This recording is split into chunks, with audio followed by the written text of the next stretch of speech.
मैंने हिस्ट्री की सबसे बेकार एफ रैंक एबिलिटी अवेकन किया था, जिसका नाम था अपग्रेड। इसका सीधा सा मतलब था कि 1 मीटर के दायरे में आने वाली किसी भी निर्जीव चीज को उसके अगले सबसे बेस्ट और नए रूप में बदल देना। लेकिन जब मैंने इसे असल में इस्तेमाल करके देखा तो पता चला कि एक नॉर्मल सी किताब को अपग्रेड करने पर भी उसमें कोई चेंज नहीं आता और एक मामूली से तौलिए को अपग्रेड करने पर भी वह वैसा का वैसा ही रहता है। इसी वजह से मेरी गर्लफ्रेंड काव्या बचे हुए आधे पैकेट बिस्किट उठाकर बिना एक बार भी पीछे मुड़े किसी दूसरे आदमी की गाड़ी में जा बैठी। जाने से ठीक पहले उसने खाली कप नूडल्स का एक डिब्बा मेरे पैरों के पास फेंका, जैसे वह किसी कुत्ते को टरका रही हो, और बोली, आर्यन, बुरा मत मानना लेकिन तुम्हारी यह पावर इतनी बेकार है कि तुम्हारे साथ रहकर तो मैं भूख से ही मर जाऊंगा। मायूसी में मैं उस खाली डिब्बे को देखता रहा और तभी अचानक मेरे दिमाग में बस एक ही ख्याल आया, अपग्रेड। पल भर में ही चारों तरफ एक तेज मसालेदार खुशबू फैल गई। मैंने नीचे देखा तो फटी हुई पैकिंग के अंदर करीने से रखे नूडल्स और 3 मसाला पाव नजर आ रहे थे। मैं बिल्कुल हैरान रह गया क्योंकि मेरी पावर बेकार नहीं थी, बल्कि हम सब ने इसके काम करने के तरीके को गलत समझा था। असल में खाली डिब्बे का अगला अपग्रेडेड रूप एक पूरी तरह से बंद और नई पैकेट वाली गर्मा गर्म नूडल्स थी। उस पल मेरा दिल सीने में जोर से धड़क रहा था, डर से नहीं बल्कि एक जबरदस्त एक्साइटमेंट से। मैंने उस लूटी जा चुकी कन्वीनियंस स्टोर की शेल्फ्स पर नजर दौड़ाई, जहां हर तरफ स्नैक्स के फटे हुए रैपर्स बिखरे थे। खाली पड़ी बोतलें जो दूसरों के लिए सिर्फ कचरा थीं, अब मेरे लिए एक ऐसा खजाना बन चुकी थीं जिसका कोई अंत नहीं था। मैंने जल्दबाजी में पानी उबालकर वही नूडल्स नहीं बनाए, क्योंकि किसी भी खाने की खुशबू यहाँ अनचाहे मेहमानों या ज़ॉम्बीज को बुला सकती थी। इसलिए मैं भारी शेल्फ खिसकाकर मैंने दरवाज़ा पूरी तरह ब्लॉक कर दिया और खुद को सेफ करने के बाद ही अपना अगला एक्सपेरिमेंट शुरू किया।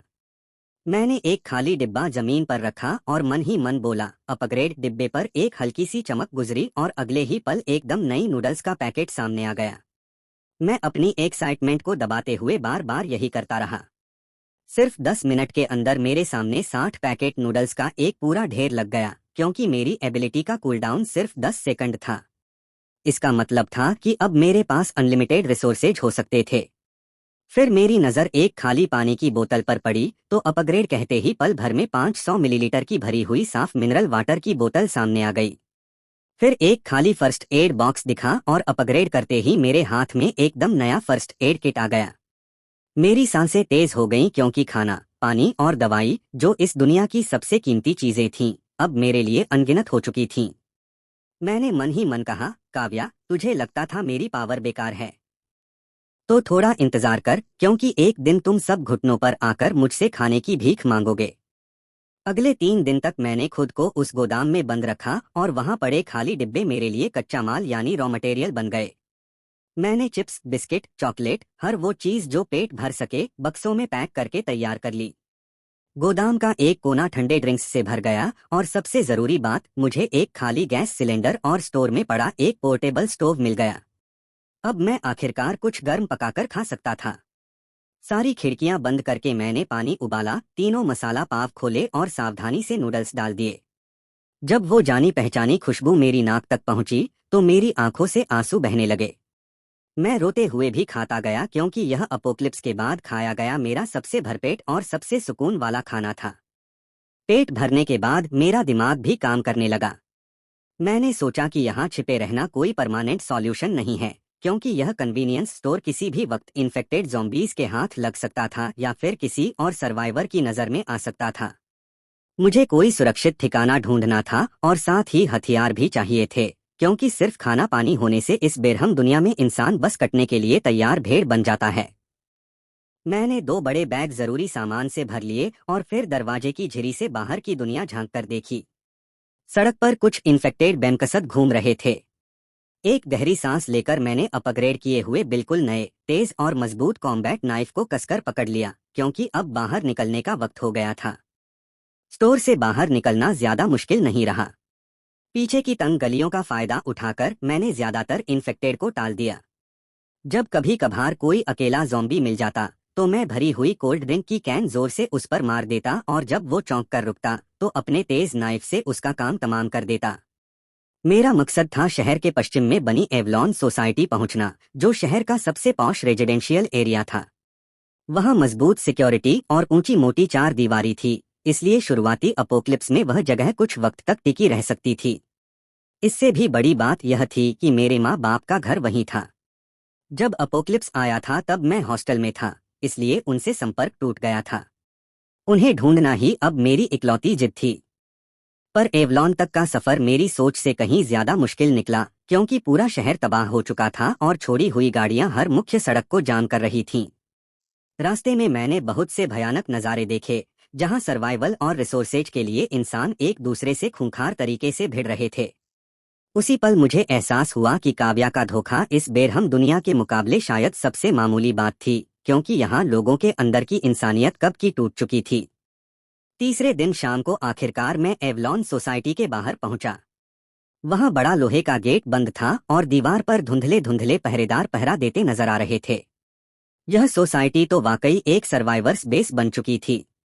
मैं दूर से काफी देर तक वहां की निगरानी करता रहा, क्योंकि अंदर जाने के लिए उनकी जांच से गुजरना जरूरी था।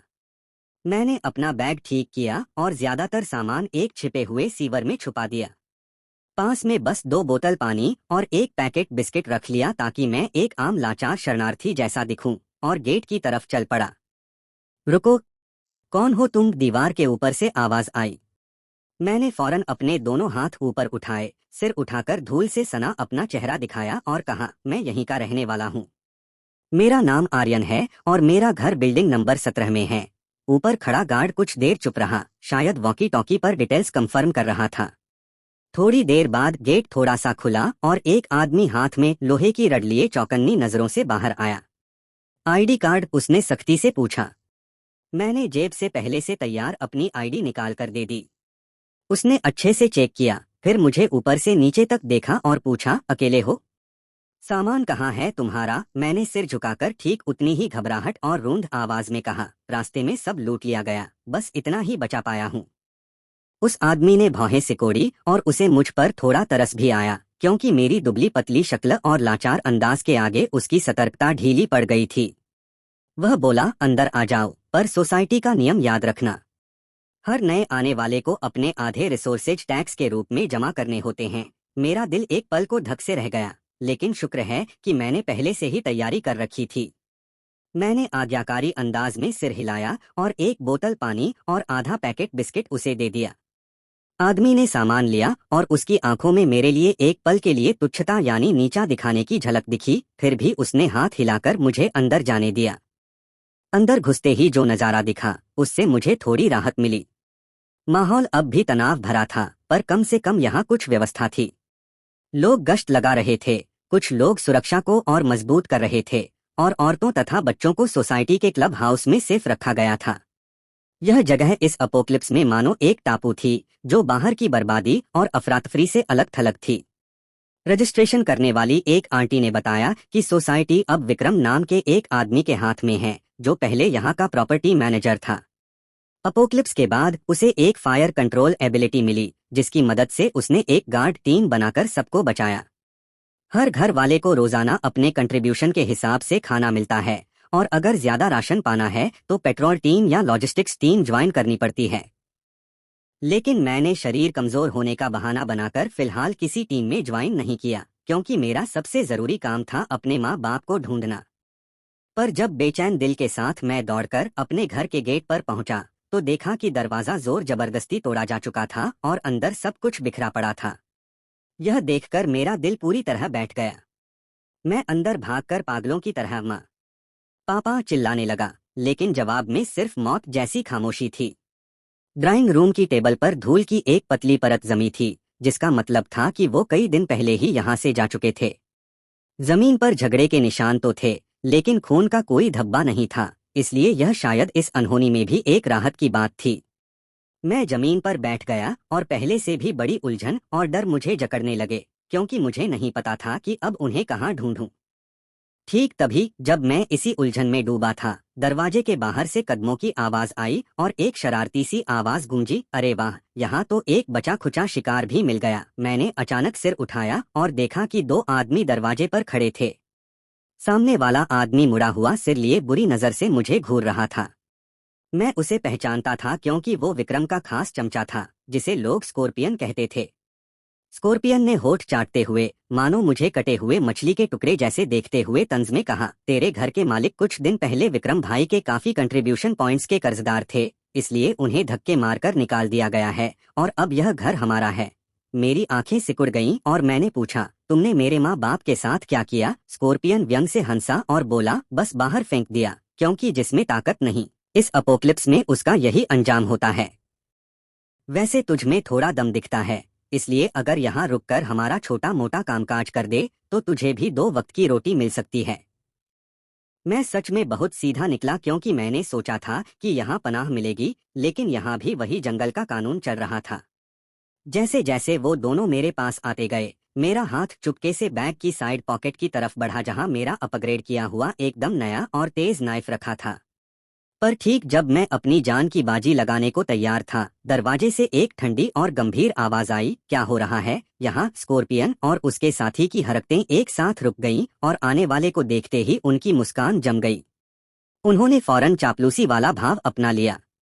दरवाजे पर काले कॉम्बैट सूट में एक लड़की खड़ी थी, हाथ में एक अपग्रेडेड तांग चाकू लिए हुए जिसकी धार पर अब भी गहरे लाल रंग के खून के निशान थे। उसके पीछे कुछ और सख्त कड़क सिपाही खड़े थे। मैं उसे पहचानता था क्योंकि वो मीरा थी, एलीट दस्ते की सबसे ताकतवर कैप्टन। कहा जाता था कि उसने एक बहुत दुर्लभ और एकदम शार्प एबिलिटी अवेकन की है, इसलिए उसकी असली ताकत का कोई अंदाजा नहीं लगा सकता था और वो विक्रम का सबसे भरोसेमंद हथियार थी। मीरा ने स्कॉर्पियन की तरफ ध्यान भी नहीं दिया, बस मेरी तरफ देखकर ठंडे लहजे में दोबारा पूछा, क्या हो रहा है यहाँ? मैंने मानो डूबते को तिनके का सहारा मिल गया हो फौरन कहा, ये लोग मुझे परेशान कर रहे थे। स्कॉर्पियन का चेहरा उतर गया और वह फौरन सफाई देने लगा, मीरा कैप्टन, इसकी बात मत सुनो। इसके माँ बाप विक्रम भाई के कर्जदार थे, इसलिए हम बस यह घर लेने आए थे। मीरा ने ठंडे स्वर में कहा, घर लेने के लिए 2 आदमी चाहिए होते हैं और दरवाजा भी ब्लॉक करना पड़ता है क्या? अब चुपचाप चलते बनो। स्कॉर्पियन मानो जान बचाकर भागा और अपने साथी को घसीटते हुए दुम दबाकर वहां से चला गया। खतरा टलने के बाद मेरा तना हुआ शरीर ढीला पड़ गया और मैं गिरते गिरते बचा। मीरा ने भौहें सिकोड़कर मुझे देखा और कहा, आगे से उन लोगों से दूर रहना, और बिना और वक्त गवाए वो मुड़कर जाने लगी। मैंने जल्दी से उसे रोका और पूछा, कैप्टन मीरा, आपको पता है मेरे माँ बाप को कहाँ भेजा गया? उनका नाम सोहनलाल और शांति देवी है। मीरा ने थोड़ा सोचा, फिर बताया, उन्हें सोसाइटी के उत्तरी गेट के बाहर वाली बंद पड़ी स्टील फैक्ट्री में भेजा गया है और कहने को उन्हें अपने हाल पर छोड़ दिया गया है। मेरा दिल एक झटके से जकड़ गया क्योंकि बंद पड़ी फैक्ट्री में ना खाना है ना कोई सुरक्षा, इसलिए यह तो मरने के इंतजार जैसा ही था। मीरा के जाने के बाद मैंने फौरन दरवाजा बंद कर दिया क्योंकि मुझे उत्तरी फैक्ट्री जाना ही होगा और अपने माँ बाप को ढूंढना ही होगा। पर उससे पहले मुझे ताकत चाहिए थी, इसलिए मैंने बैग से एक चॉकलेट निकाली, 2-3 टुकड़ों में निगलकर एनर्जी बटोरी। फिर मेरी नज़र स्कॉर्पियन की छोड़ी हुई लोहे की रड पर पड़ी जो जंग खाई और थोड़ी टेढ़ी हो चुकी थी। मैंने उस पर हाथ रखा और मन ही मन कहा, अपग्रेड। अगले ही पल एक चमकती हुई, भारी और मजबूत एलॉय स्टील की नई रड मेरे हाथ में आ गई। मैंने सोचा, बढ़िया। मैं रसोई में गया जहां मुझे पापा का पुराना आउटडोर सर्वाइवल किट मिला, एक मल्टी टूल फोल्डिंग शवल, एक सर्वाइवल एक्स और एक चाकू। बरसों इस्तेमाल ना होने से यह सब कुंद पड़ गए थे, इसलिए अपग्रेड कहते ही तीनों हथियार पलक झपकते ही अपनी सबसे धारदार और न्यू मॉडल हालत में लौट आए। रात होने तक मैंने पेट्रोल टीम की शिफ्ट बदलने का मौका देखा और चुपचाप सोसाइटी के उत्तरी गेट की तरफ खिसक गया, क्योंकि यहाँ मुख्य गेट के मुकाबले काफी सुनसान था और बस 2 गार्ड जम्हाई लेते हुए पहरा दे रहे थे। मैंने उन्हें छेड़ा नहीं बल्कि एक ब्लाइंड स्पॉट ढूंढ निकाला। अपनी अपग्रेड की हुई एकदम मजबूत कार्बन फाइबर रस्सी की मदद से मैंने 3 मीटर से ज्यादा ऊंची 4 दीवारी आसानी से पार कर ली। दीवार के बाहर बंजर जमीन थी और दूर एक फैक्ट्री का ढांचा नजर आ रहा था, जैसे कोई खामोश लोहे का दैत्य हो। हवा में सड़ंत फैली हुई थी और कभी कभार ज़ॉम्बीज की डरावनी आवाजें भी सुनाई देती थीं। मैंने रड कस कर पकड़ी, शरीर झुकाया और तेजी से फैक्ट्री की तरफ बढ़ने लगा। पर जैसे जैसे मैं पास पहुंचता, ज़ॉम्बीज की तादाद बढ़ती जा रही थी। मैं एक टूटी दीवार के पीछे छिप गया, क्योंकि फैक्ट्री के गेट पर कम से कम 10-12 ज़ॉम्बीज जमा थे और लगता था वो किसी आवाज की तरफ खींचे चले आए हैं। वो उस बंद लोहे के गेट को पागलों की तरह पीट रहे थे, जबकि गेट के अंदर से हल्की हल्की चीखें और रोने की आवाजें आ रही थीं। माँ पापा वहीं अंदर हैं, यह सोचकर मेरा दिल जल रहा था, लेकिन दिमाग कह रहा था कि जबरदस्ती सीधे अंदर जाना ठीक नहीं। चारों तरफ नजर दौड़ाने पर मुझे फैक्ट्री की एक साइड में ऊंची खिड़कियों की एक कतार दिखी जो जमीन से करीब 4 मीटर ऊपर थीं। मैंने सोचा कि शायद वहां से अंदर जाया जा सकता है। फैसला करने के बाद मैंने एक पत्थर उठाया और पूरी ताकत से उसे दूर खड़ी एक गाड़ी पर फेंका। वहां एक जोरदार आवाज हुई और गेट पर जमा ज़ॉम्बीज उस आवाज की तरफ अट्रैक्ट हो गए और लड़खड़ाते हुए उस तरफ मुड़ गए। इसी मौके का फायदा उठाकर मैं तेजी से फैक्ट्री की दीवार तक पहुंचा। बैग से रस्सी निकाली, एक सिरे पर क्लाइंबिंग हुक बांधा और जोर से फेंका तो हुक खिड़की की चौखट में मजबूती से फंस गया। गहरी सांस लेकर मैं फुर्ती से रस्सी पर चढ़ने लगा और झट से फैक्ट्री के अंदर कूद गया। यह एक बहुत बड़ा प्रोडक्शन हॉल था जहां हर तरफ जंग खाई मशीनें और बिखरे पुर्जे पड़े थे, जबकि टूटी छत से बस चंद चांदनी की किरणें अंदर आ रही थीं। दूसरी तरफ से दबी हुई सिसकियां और बहस की आवाजें आ रही थीं, इसीलिए मैं आवाज का पीछा करते हुए सावधानी से आगे बढ़ा। पुरानी मशीनों से घिरे एक कोने में मुझे दर्जनों सर्वाइवर्स बैठे दिखे जो ज्यादातर बुजुर्ग और बच्चे थे। उस भीड़ में एक ही नजर में मुझे मेरे माँ बाप दिख गए। वो एक कोने में सिकुड़े बैठे थे और माँ घुटनों को पकड़े बिना आवाज किए रो रही थीं, जबकि पापा उन्हें कसकर पकड़े लगातार समझा रहे थे। मेरी आंखें भर आईं और रूंध आवाज में मैं चिल्ला उठा, माँ, पापा। सब लोग चौंक गए और एक साथ मेरी तरफ देखने लगे। मेरे माँ बाप तो और भी जोर से चौंके और जैसे ही उन्होंने सिर उठाकर मुझे देखा, अगले ही पल उनके चेहरों पर परेशानी की जगह बेनतहा खुशी छा गई। माँ चीखते हुए भागती गिरती मेरी तरफ दौड़ी और हम तीनों इस उजड़ी उम्मीदहारी दुनिया में एक दूसरे से कसकर लिपट गए, क्योंकि इस मिलन की खुशी ने सारे डर और बेचैनी को पल भर के लिए धो दिया था।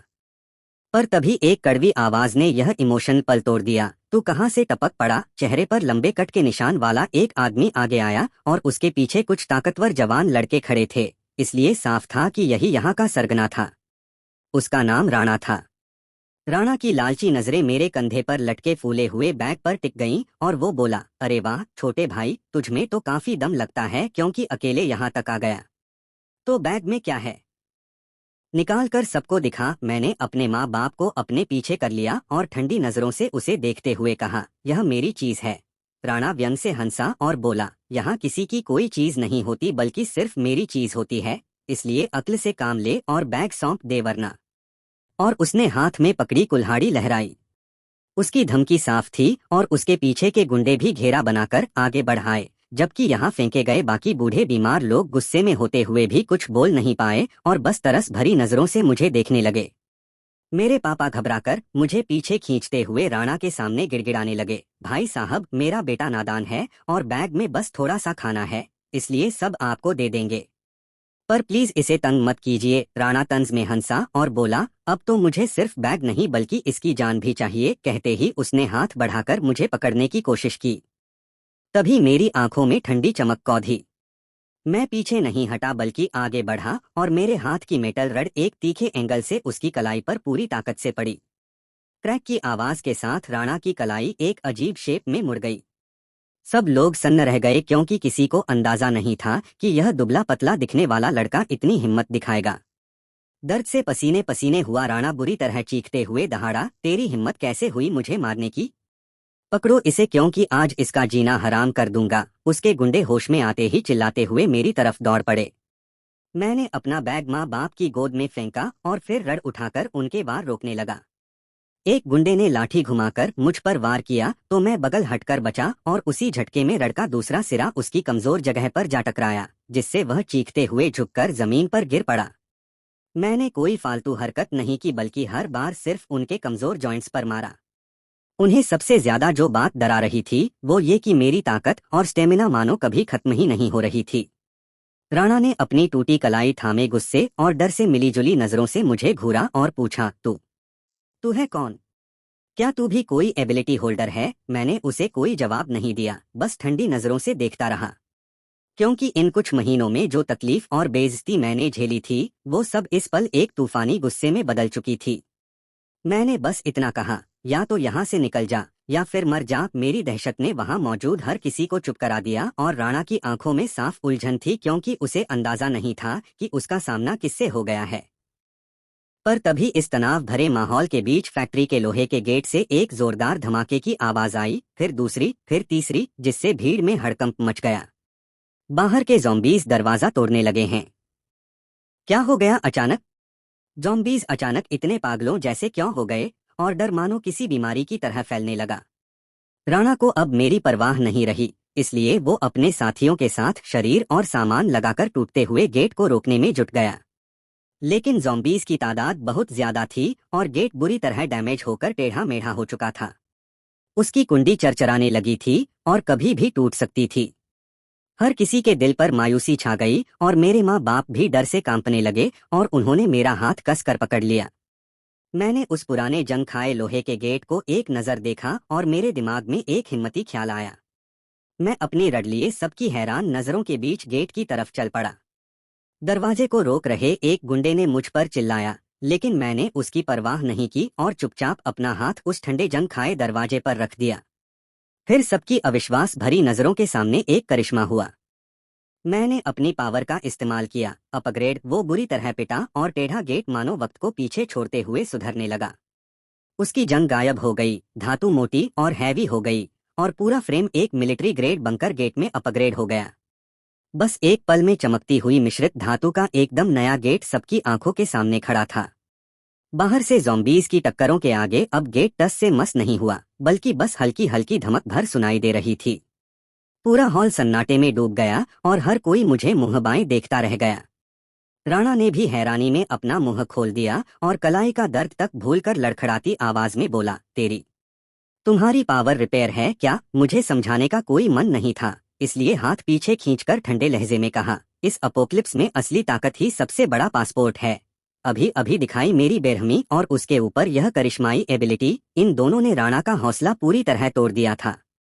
अब उसकी नजरों में लालच नहीं बल्कि गहरा डर था और वह बोला, बड़े भाई, अभी जो हुआ उसके लिए माफी, क्योंकि मुझे आपको पहचानने में गलती हो गई। तो प्लीज थोड़ा बड़पन दिखाइए। मैं कुछ नहीं बोला, बस अपने माँ बाप के पास गया। माँ मुझे देख रही थीं, जिनकी नजरों में गर्व भी था, चिंता भी और थोड़ी अजनबियत भी। मैंने उनका हाथ थामा और उन्हें भरोसा देती नजर से देखकर कहा, माँ डरो मत, क्योंकि मैं हूं ना। फिर मैंने उस बड़े बैग से एक self heating premium rice box, एक सॉसेज और एक बोतल साफ पानी निकालकर उन्हें दिया और कहा, माँ पापा पहले कुछ खा लो। खाने की खुशबू ने पल भर में सबकी नजरें अपनी तरफ खींच लीं। ना जाने कब से भूखे सर्वाइवर्स मेरे माँ बाप के हाथ में खाना देखकर अपने गले गटकने लगे और उनकी नजरों में तीव्र इच्छा साफ झलक रही थी। राणा और उसके गुर्गे तो देखते ही रह गए, क्योंकि इस अपोक्लिप्स में जहां खाना सोने से भी कीमती है, वहां मैं यूं ही इतना कुछ निकाल कर दे रहा था और यह बात उन्हें दरवाजा ठीक करने से भी ज्यादा हिला गई। यह सब करने के बाद मैंने दोबारा राणा की तरफ देखा और कहा, अब से यहाँ जो मैं कहूँगा वही होगा। मेरी आवाज बहुत तेज नहीं थी, फिर भी वह साफ साफ हर किसी के कानों तक पहुंची। राणा का चेहरा एक बार फड़का और आखिरकार वो थककर सिर झुका बैठा। फैक्ट्री बेस पर कब्जा जमाना मेरी सोच से कहीं ज्यादा आसान निकला, क्योंकि असली ताकत और अनलिमिटेड रिसोर्सेज के आगे राणा का रोब कुछ भी नहीं था। मैंने उन्हें भगाया नहीं, बल्कि सोचा कि इस अपोक्लिप्स में मानव शक्ति भी एक रिसोर्स है। इसलिए मैंने उन्हें पहरेदारी और आसपास के ज़ॉम्बी साफ करने का काम सौंपा, जबकि मैंने खुद खाने और लॉजिस्टिक्स की जिम्मेदारी अपने हाथ में ले ली। हर रोज मैं अकेले एक कमरे में बंद हो जाता और दिखावे के लिए सामान गिनने का बहाना बनाता, लेकिन असल में अपनी पावर से कचरों को अपग्रेड करते हुए बेहतरीन खाना और जरूरत की हर चीज लगातार बनाता रहता।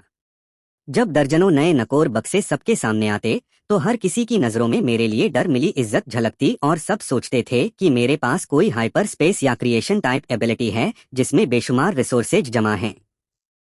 पर्याप्त खाना और सुरक्षित छत मिलने के बाद सर्वाइवर्स के चेहरों पर धीरे धीरे रौनक लौटने लगी और पूरी फैक्ट्री मेरे नेतृत्व में सलीके से चलने लगी। माँ बाप मेरे सबसे बड़े सहारे बन गए, क्योंकि वो लोगों का इंतजाम और सामान बांटने में मेरी मदद करने लगे। भीड़ में उन्हें फिर से अपनी इज्जत और अहमियत महसूस होने लगी और उनका हौसला भी रोज बरोज बेहतर होता गया। सब कुछ ठीक दिशा में जा रहा था, फिर भी मेरे दिल में एक कांटा अब भी चुभ रहा था। एवलॉन सोसाइटी का वो विक्रम जिसने मेरे बेसहारा माँ बाप को अपने हाल पर मरने के लिए बाहर फेंक दिया था, यह हिसाब मुझे किसी ना किसी दिन चुकाना ही था। और वैसे भी एवलॉन की सुरक्षा और रहन सहन इस टूटी फूटी फैक्ट्री से कहीं बेहतर थी। मैं अपने माँ बाप को और अपने साथ आए इन सब लोगों को एक ज्यादा भरोसेमंद घर देना चाहता था, तो अब वक्त था उस विक्रम से एक बार आमना सामना करने का। एक हफ्ते बाद पूरी तैयारी करने के बाद मैंने अपनी अपग्रेड एबिलिटी से फैक्ट्री में मिली कुछ खराब पड़ी पुरानी इलेक्ट्रिक बाइक्स को हाई स्पीड मिलिट्री बाइक्स में अपग्रेड कर दिया, जो पूरी तरह चार्ज थीं। साथ ही दर्जनों नए protective armour suits, tech helmets और स्टील बूट्स भी अपग्रेड कर लिए। हथियारों के लिए मेटल रोड्स के अलावा मैंने फैक्ट्री के स्टील से कई तेज और भारी भाले भी बनवा लिए। रहा राणा और उसके कुछ खास साथी, तो अब वो मेरे पूरी तरह वफादार बन चुके थे, क्योंकि मैंने उन्हें पेट भर खाना और तन ढकने के बेहतरीन कपड़े दिए थे, जो इस अपोक्लिप्स में किसी बड़े एहसान से कम नहीं था। इसीलिए मैंने अपने सबसे मजबूत 20 लड़ाकों को चुना, जिनमें राणा भी शामिल था। निकलने से पहले तैयार खड़ी टुकड़ी को देखकर मैंने एक छोटा सा भाषण दिया। इस बार हम भीख मांगने नहीं जा रहे, बल्कि अपनी ही चीज वापस लेने जा रहे हैं, क्योंकि एवलॉन की मजबूत दीवारें और आरामदेह घर हमारे हैं। हम वहां एक सच्चा सुरक्षित घर बनाएंगे। इसलिए जो मेरे साथ चलना चाहता है, गाड़ियों में बैठे। कोई भी हिचकिचाया नहीं, क्योंकि मेरी करिश्माई ताकत देख चुकने के बाद उन्हें मुझ पर लगभग अंधा भरोसा हो चुका था। इसलिए 20 लोगों का काफिला शान से एवलॉन की तरफ बढ़ चला। जब हम उत्तरी गेट पर पहुंचे तो दीवार पर मौजूद पहरेदारों ने भी हमें देख लिया था, और इतनी बढ़िया लैस टुकड़ी देखकर वो सन्न रह गए। राणा, तुझे तो निकाल दिया गया था ना, वापस कैसे आ गया? राणा अब मेरा पक्का फॉलोअर बन चुका था, इसलिए सीना तान कर पूरे जोश में जवाब दिया, हम विक्रम भाई से बात करने आए हैं, यानी डील करने। पहरेदार हंस पड़ा, तुम लोग डील करोगे? हाँ हाँ। तभी मैं गाड़ी से उतरा और आगे बढ़कर ठंडे लहजे में बोला, विक्रम को जाकर बता कि आर्यन आ गया है। उस पहरेदार ने मुझे पहचाना नहीं, लेकिन मुझे सबके बीचों बीच देखकर समझ गया कि मैं कोई अहम शख्स हूँ। इसलिए थोड़ी हिचकिचाहट के बाद उसने वॉकी टॉकी पर ऊपर रिपोर्ट कर दी। जल्द ही उत्तरी गेट खुल गया और विक्रम अपने आदमियों के साथ बाहर आया। साथ में एलीट दस्ते की कैप्टन मीरा भी थी। विक्रम की नजरें चतुर और घमंडी थीं, और हमारी टुकड़ी को देखकर, खासकर हमारे नए नकोर हथियारों और चमकते जोश को देखकर, उसकी आंखों में हैरानी और लालच की एक झलक कौंध गई। अरे कौन है भाई? आर्यन, छोटे भाई। कुछ दिनों में ही तो अच्छी खासी कमाई कर ली, मैंने कहा। विक्रम, सीधी बात, मैं अपने लोगों को लेकर एवलॉन में रहना चाहता हूँ। विक्रम को मानो कोई शानदार मजाक सुनाई दिया हो, इसलिए जोर से ठहाका लगाने लगा। आर्यन भाई, नींद पूरी नहीं हुई क्या? क्योंकि एवलॉन मेरी मेहनत से बना इलाका है, इसलिए तुम लोगों को यहाँ रहने देने की मुझे क्या जरूरत? मेरे पीछे से राणा ने एक बक्सा आगे बढ़ाकर खोल दिया, और पूरा का पूरा बक्सा premium high energy nutrition bars और राशन से भरा था। यह देखते ही विक्रम की हंसी अचानक रुक गई, और पीछे खड़े उसके गार्ड्स भी सन्न रह गए, क्योंकि एवलॉन की सुरक्षा भले अच्छी हो, पर यहाँ राशन की भारी कमी थी, और रोजाना का राशन सिर्फ एक टुकड़ा सूखी रोटी भर होता था। इतना बेहतरीन खाना तेरे पास कहाँ से आया? मैंने कहा, तुझे जानने की जरूरत नहीं, इसलिए मैं सिर्फ इतना पूछ रहा हूँ, डील करेगा या नहीं? विक्रम की आंखें सिचुएशन को भांपती रहीं, और उसने पूछा, किस तरह की डील? मैंने कहा, बहुत आसान। मेरे लोग यहाँ रहेंगे और हम तुम्हें खाना देंगे, जबकि तुम सोसाइटी की सुरक्षा संभालो, ताकि हम मिलकर यहाँ का इंतजाम चला सकें। विक्रम का चेहरा सख्त पड़ गया और बोला, छोटे भाई, तुम्हारी हिम्मत तो कुछ ज्यादा ही बढ़ गई है, क्योंकि मैं इस बेस का सरगना होकर तुझ जैसे किसी गुमनाम लौंडे के बराबर कैसे बैठ सकता हूँ? मैंने कहा, इसलिए अगर प्यार से नहीं मानोगे तो हम जबरदस्ती अंदर घुसेंगे। जबरदस्ती? हाँ हाँ, तुम 20-25 लोग। विक्रम ने इशारा किया तो मीरा और उसके पीछे एलीट दस्ता एक साथ एक कदम आगे बढ़ा। इसलिए एक भयानक किस्म की सख्ती हवा में फैल गई, क्योंकि एलीट दस्ता इस पूरे एवलॉन का सबसे तेज हथियार था, और हर सदस्य लड़ाई में तपा हुआ एबिलिटी होल्डर था। मेरे लोग तनाव में आ गए, फिर भी सिर्फ मैं ही बेफिक्र खड़ा रहा। मैंने मीरा की तरफ देखा, वही लड़की जिसने कभी मेरी मदद की थी। वह भी मुझे देख रही थी, और उसकी नजरों में जिज्ञासा थी। मैंने पूछा, कैप्टन मीरा, आपको भी लगता है हम अंदर नहीं घुस पाएंगे? मीरा कुछ पल चुप रही, फिर बोली, मिस्टर आर्यन, आपकी ताकत बहुत जबरदस्त दिख रही है, लेकिन एवलॉन में 200 पहरेदार हैं, इसलिए जबरदस्ती घुसना आपके लिए ठीक नहीं होगा। उसकी बात एक तरह की सद्भावना भरी चेतावनी थी, और विक्रम खुश होकर हंस पड़ा, सुन लिया ना? इसलिए ज्यादा शेखी मत बघारो, बल्कि अपना सारा खाना यहाँ सौंप दो, ताकि मैं शायद तुम्हें और तुम्हारे माँ बाप को एक आम रहवासी की तरह अंदर रहने दूं। पर बाकी तेरे यह आदमी जहाँ से आए थे वहीं वापस चले जाएं, यही था उसका जवाब, मेरा सारा सामान छीन लेना और मेरे लोगों को दुत्कार देना। सच में उसने बड़ा शातिर हिसाब लगाया था। फिर भी मैं बस हंस पड़ा। लगता है बात करने का कोई फायदा नहीं। पर तब तक बहुत देर हो चुकी थी, क्योंकि जैसे ही मेरी गिनती पूरी हुई मैंने अपनी अपग्रेड एबिलिटी एक्टिवेट कर दी। इस बार मैंने इसकी सीमा को बिना किसी रोक के अपनी हद तक फैला दिया। मैंने सोचा कि अगर मैं किसी चीज को उसके अगले रूप में अपग्रेड कर सकता हूं, तो मैं उसे इतने ऊंचे स्तर पर भी अपग्रेड कर सकता हूं जहां वह भौतिक रूप से परे ट्रांसेंड होकर सीधे ऊर्जा या शून्य में बदल जाए। सैकड़ों मीटर दूर खड़ी उस विशाल इमारत की तरफ देखकर मन ही मन बोला, मैक्सिमम अपग्रेड, और पूरी दुनिया मानो म्यूट हो गई। सैकड़ों दहशत भरी आंखों के सामने वो ऊंची आसमान छूती 30 मंजिला इमारत एक सेकंड के लिए चमकी, उसकी बनावट धुंधली और पारदर्शी होने लगी और वह पूरी इमारत अंदर की हर चीज के साथ यूं गायब हो गई जैसे सीधे किसी उच्च आयाम हायर डायमेंशन में अपग्रेड होकर चली गई हो। पीछे बस एक खाली सुनी नींव बच गई, मानो वो इमारत कभी वजूद में ही नहीं थी। हर किसी का चेहरा वहीं जम गया, चाहे हैरानी हो, खालीपन हो या फिर एक ऐसी दहशत जिसे शब्दों में बयान नहीं किया जा सकता। विक्रम के आदमी पूरी तरह टूट गए, इसलिए हथियार फेंककर चीखते चिल्लाते इधर उधर भागने लगे जैसे किसी कयामत से बच रहे हों। जबकि विक्रम खुद जमीन पर बैठ गया, चेहरा राख जैसा सफेद पड़ गया और होंठ कांपते रहे, फिर भी एक शब्द तक मुंह से नहीं निकला। उसकी फक्र वाली 200 लोगों की गार्ड फौज पल भर में बिखर गई। मीरा और उसका दस्ता भले टूटे नहीं, फिर भी हर किसी के चेहरे पर हैरानी और दहशत साफ लिखी थी और मीरा का ब्लेड पकड़ा हाथ हल्के हल्के कांप रहा था। वह मुझे किसी चमत्कार की तरह देख रही थी। मैंने धीरे से अपना हाथ नीचे किया और कीचड़ में गिरे लालची विक्रम के सामने चलकर गया। उसने सिर उठाया और किसी राक्षस को देखने जैसी नजरों से मुझे देखा, जबकि उसका पूरा शरीर छलनी की तरह कांप रहा था। अब मैं अपने लोगों को अंदर ला सकता हूँ, विक्रम ने बिना रुके थरथराते हुए सिर हिला दिया। इसलिए मैंने उसकी परवाह नहीं की, बल्कि मुड़कर पीछे खड़े अब भी सन्न पड़े राणा और बाकी लोगों से कहा, शहर में चलो मेरे साथियों। मेरे साथी जैसे नींद से जागे और उनकी नजरों में मेरे लिए एक जुनूनी किस्म की भक्ति उमड़ आई, क्योंकि उन्हें पता था उनका लीडर ताकतवर है, पर उन्हें अंदाजा नहीं था कि इस हद तक एक पूरी इमारत को गायब कर देना यह कैसी असीम शक्ति थी। हम सब एवलॉन के हर किसी की दहशत भरी नजरों के बीच धूमधाम से सोसाइटी में दाखिल हुए और अब हमें रोकने की हिम्मत किसी में नहीं बची थी, जबकि मीरा और उसका दस्ता चुपचाप हमारे पीछे पीछे चलते रहे जैसे हमारी अगवानी कर रहे हों। मुझे पता था कि आज से एवलॉन पर मेरा राज हो चुका है। एवलॉन पर कब्जे के बाद मैंने सबसे पहला काम किया हिसाब चुकता करना। मैंने विक्रम और उसके धौंस जमाने वाले खास गुर्गों को कैद कर लिया। मैंने उन्हें मारा नहीं, बल्कि बस उनकी एबिलिटी खत्म कर दी, क्योंकि मेरी अपग्रेड एबिलिटी अब जीवित शरीरों पर भी काम करने लगी थी। मैं किसी इंसान के एबिलिटी कोर को इतना ओवर अपग्रेड कर सकता था कि वह कोर अपनी सीमा पार करके हमेशा के लिए शांत हो जाए और वह वापस साधारण इंसान बन जाए।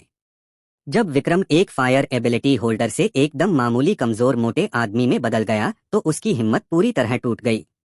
रहा मीरा और उसका दस्ता, तो उन्हें मैंने अपनी तरफ खींचने की कोशिश की, क्योंकि वो सच्चे लड़ाके थे और जमीर वाले लोग थे।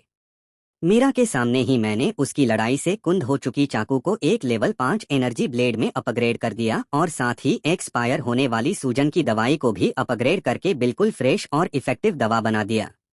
मीरा यह सब देखकर आखिरकार समझ गई कि मेरी एबिलिटी कोई साधारण पावर नहीं है, बल्कि यह प्रकृति के नियमों को बदलने वाली शक्ति है।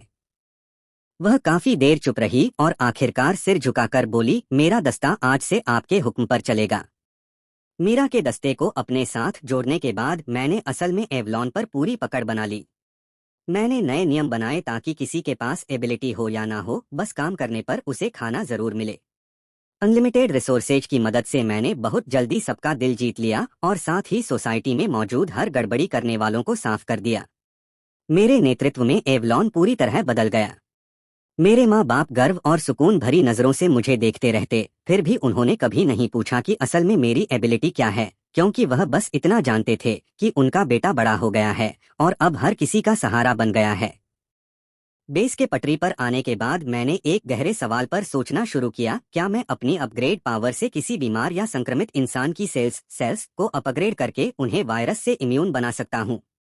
मुझे एक पेट्रोल मेंबर मिला जो लड़ाई में ज़ॉम्बी के हमले में स्क्रैच्ड होकर म्यूटेट होना शुरू हो चुका था और सबको यकीन था कि उसे बचाया नहीं जा सकता। मैंने सबको बाहर भेज दिया, दरवाजा बंद किया और अपना हाथ उसके माथे पर रख दिया। सेल्युलर अपग्रेड, एक नरम सफेद रोशनी ने उस साथी को घेर लिया। उसकी दर्द भरी चीखें धीरे धीरे थमने लगीं और शरीर में हो रहा म्यूटेशन आंखों के सामने ही कम होने लगा। मैंने उसका घाव गायब होते देखा और मेरे दिल में एक तूफान सा उठा क्योंकि मैं कामयाब हो गया था।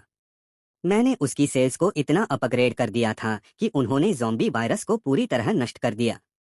इसका मतलब था कि ज़ॉम्बी वायरस अब मेरे लिए कोई लालाज बीमारी नहीं रहा। यह खोज ये पूरी इमारत गायब करने से भी कहीं ज्यादा रोमांचक थी और मैंने सोचा कि अगर मैं ज़ॉम्बी वायरस को ठीक कर सकता हूँ तो क्या इसका मतलब यह नहीं कि मैं और भी बहुत सारे लोगों को बचा सकता हूँ, बल्कि शायद इस पूरे अपोक्लिप्स को ही खत्म कर सकता हूँ। मेरे दिल में एक बहुत बड़ी योजना आकार लेने लगी, पर उससे पहले मुझे एक निजी हिसाब चुकता करना था। इसलिए मैंने मीरा को बुलाया और पूछा कि क्या उसे फायर ड्रैगन नाम के सर्वाइवर ग्रुप के बारे में कोई खबर है, यानी वही D rank fire ability holder Akash और मेरी पूर्व गर्लफ्रेंड काव्या वाला ग्रुप। मीरा ने नक्शा निकालकर शहर के पूरब में एक बड़े सुपरमार्केट की तरफ इशारा किया और बताया, जानकारी के मुताबिक वो लोग वहां काबिज हैं क्योंकि शहर के पूरब का सबसे बड़ा ग्रुप है यह और इनका सरगना है आकाश। मेरी आंखों में ठंडी चमक कौंधी और मैंने कहा, कल हम अपने पड़ोसियों से मिलने चलेंगे। अगले दिन मैं बस मीरा और उसका दस्ता साथ लेकर निकला। हम एक अपग्रेडेड आर्मर्ड एसयूवी में सवार होकर रास्ते में जो भी आया उसे रौंदते हुए उस बड़े सुपरमार्केट तक जा पहुंचे। सुपरमार्केट को अब एक मजबूत किले में बदला जा चुका था और दीवार पर हथियारबंद पहरेदार भरे थे। हमारा आना देखते ही वह चौकन्ने हो गए। कौन हो तुम लोग?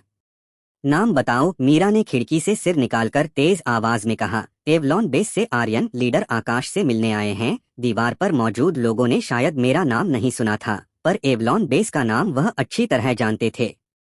थोड़ी देर बाद सुपरमार्केट का गेट खुला और लाल जैकेट पहने एक आदमी बाहर आया, जबकि उसके पीछे चापलूसी करती काव्या चली आ रही थी। कुछ महीनों में काव्या की हालत काफी अच्छी दिखती थी, इसलिए मुझे देखते ही वह एक पल को चौंकी। फिर उसके चेहरे पर घमंड की मुस्कान फैल गई क्योंकि शायद उसे अब भी लगता था कि मैं वही बेचारा उसकी हिफाजत का मोहताज इंसान हूँ। आकाश ने भी मुझे ऊपर से नीचे देखा, खासकर मेरे पीछे खड़ी मीरा, और उसके दस्ते को देखते ही उसकी आंखों में हल्की सी झिझक आई, पर उससे कहीं ज्यादा हिकारत थी। एवलॉन के बारे में कभी नहीं सुना क्योंकि हम यहाँ फालतू लोगों को नहीं रखते, इसलिए इतना ही करता हूँ कि अपनी गाड़ी और सामान छोड़कर चलते बनो। उसकी बात बेहद घमंड से भरी थी क्योंकि उसे लगता था कि उसकी डी रैंक फायर एबिलिटी के आगे किसी से डरने की जरूरत नहीं। इसलिए काव्या भी बोल पड़ी, सुना आर्यन, पुराने रिश्ते का लिहाज करके कहती हूँ, इसलिए इतनी बेइज्जती मत करवाओ क्योंकि आज तुम आकाश की जूती उठाने के भी लायक नहीं हो। मैं उसकी छोटी सोच भरी खुद पर इतराती शक्ल देखकर हंस पड़ा और कहा, काव्या, याद है तूने मुझ पर कौन सा खाली डिब्बा फेंका था? काव्या चौंक गई क्योंकि उसे समझ नहीं आया मैं यह अचानक क्यों पूछ रहा हूँ, इसलिए बोली, कौन सा डिब्बा? मुझे याद नहीं, इसलिए जल्दी चलते बनो और यहाँ खड़े होकर नजरों में मत गड़ो। मैंने अपनी हंसी रोकी और मेरी नजरें बदल गईं। तुझे याद नहीं पर मुझे बहुत अच्छे से याद है, इसलिए आज मैं तुझसे वही चीज खिलवाने आया हूँ। ब्या को मानो कोई बड़ा मजाक सुनाई दिया हो, इसलिए उंगली दिखाकर जोर से हंसने लगी। आर्यन, तेरा दिमाग अब खराब हो गया है क्या? मुझसे डिब्बा खिलवाएगा? तेरी हिम्मत कैसे हुई? आकाश भी बाहें बांधे व्यंग में मुस्कुराया और बोला, छोकरे, जुबान तो बड़ी लंबी है तेरी, इसलिए लगता है तुझे थोड़ा सबक सिखाना पड़ेगा क्योंकि तुझे पता ही नहीं है मौत कैसे लिखी जाती है। बात खत्म होते ही उसकी हथेली पर एक दहकता हुआ अग्नि गोला बनने लगा और गर्मी हवा में साफ महसूस होने लगी।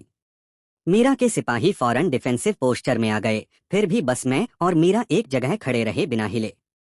मैंने उसकी हथेली में जलते अग्नि गोले को देखा और सिर हिलाकर कहा, बस इतनी सी औकात है? बहुत कमजोर। यही कहते हुए मैंने हाथ उठाया और आकाश के फायर कोर को ओवर अपग्रेड करके हमेशा के लिए शांत कर दिया। पल भर में ही वो अग्नि गोला जैसे किसी हवा में बुझी हुई मोमबत्ती की तरह बुझ गया। आकाश के चेहरे की इतराती मुस्कान वहीं जम गई और यकीन न करते हुए उसने अपनी खाली हथेली को घूरा। कैसे हुआ यह? मेरी आंख कहाँ गई? उसने दोबारा एबिलिटी एक्टिवेट करने की कोशिश की, लेकिन चाहे कितनी भी कोशिश करे जरा सी भी चिंगारी नहीं जगा पाया। उसकी फक्र वाली फायर कंट्रोलिंग एबिलिटी पूरी तरह गायब हो चुकी थी। तूने मेरे साथ क्या किया? आकाश डर से चीखकर उंगली दिखाने लगा। मैंने उसे जवाब नहीं दिया, बस अपनी नजरें उस डर से पथराई काव्या की तरफ घुमाई और पूछा, अब बता मेरी हिम्मत कैसे हुई। काव्या के होंठ कांप रहे थे और चेहरे का रंग उड़ चुका था, क्योंकि उसने अपनी आंखों से देखा था कि वो डरावनी फायर एबिलिटी मेरे सामने बिना आवाज किए बुझ चुकी थी। मीरा ने आकाश को किसी कुत्ते बिल्ली की तरह मेरे सामने पटक दिया, इसलिए वह घुटनों के बल गिरकर रोते हुए माफी मांगने लगा। मैं उसकी इस बेबसी को देख रहा था और मेरे दिल में कोई हलचल नहीं थी। मैंने जेब से एक चीज निकाली, वही नूडल्स का खाली डिब्बा जो कभी उसने मुझ पर फेंका था और मैं इसे तब से संभाल कर रखे हुए था। मैंने कहा अपग्रेड, और वो खाली डिब्बा पल भर में एकदम नई पैकिंग वाली फ्रेश नूडल्स में बदल गया। मैंने पैकिंग फाड़कर नूडल्स और मसाला पाउच निकाल दिए और बस वो खाली कागज का कप बचाकर उसे काव्या के सामने जमीन पर रख दिया। काव्या ने जमीन पर पड़े उस खाली कप को देखा तो उसका चेहरा मुर्दे से भी ज्यादा बेजान पड़ गया, क्योंकि वह जान गई कि मैं मजाक नहीं कर रहा। कांपते हाथों से उसने वह कागज का कप उठाया और सबकी नजरों के सामने मजबूरन उसे चबाकर खा लिया। उसकी आंखों से आंसू और नाक से पानी बहकर पूरे चेहरे पर फैल गए।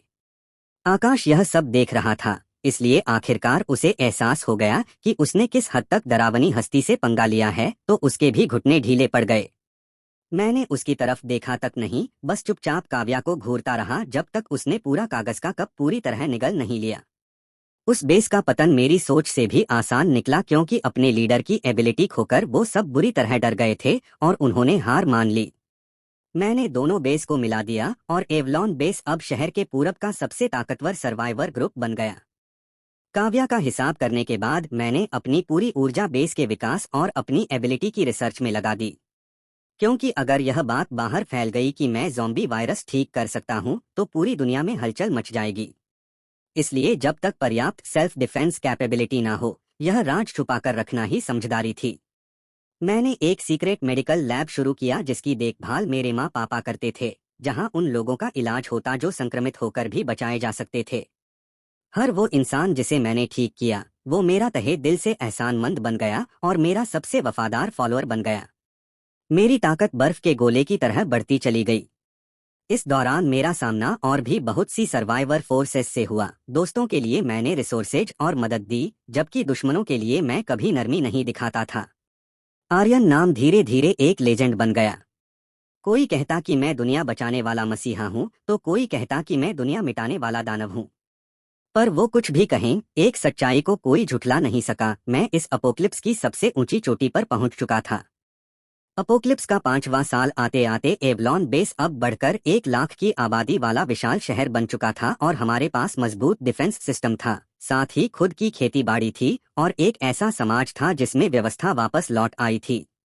यहाँ लोगों के चेहरों पर फिर से मुस्कान लौट आई थी और मैं इस शहर का निर्माता अब बहुत कम ही लोगों के सामने आता था, क्योंकि ज्यादातर वक्त मैं शहर के बीचों बीच बनी सबसे ऊंची मीनार पर रहता और अपने ही हाथों बसाए इस शहर को ऊपर से निहारते हुए बिताता।